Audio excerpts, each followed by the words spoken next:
योगेश्वर कीमनाथ स्वामी जो महा उत्सव मेलो डिगड़िए शहर में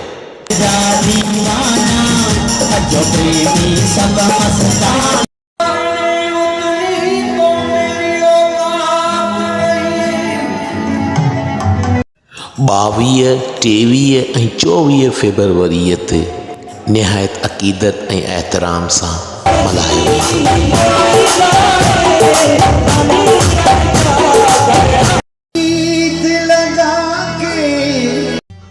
सभिनी गुरु जे शेवादारियन प्यारन भक्तन के दिल से वेनती कजे थी त आरती, पूजा, प्रार्थना ऐं दर्शन में शरीक थी शेवा ऐं सत्संग जो रूहानी लाभ हासिल कन।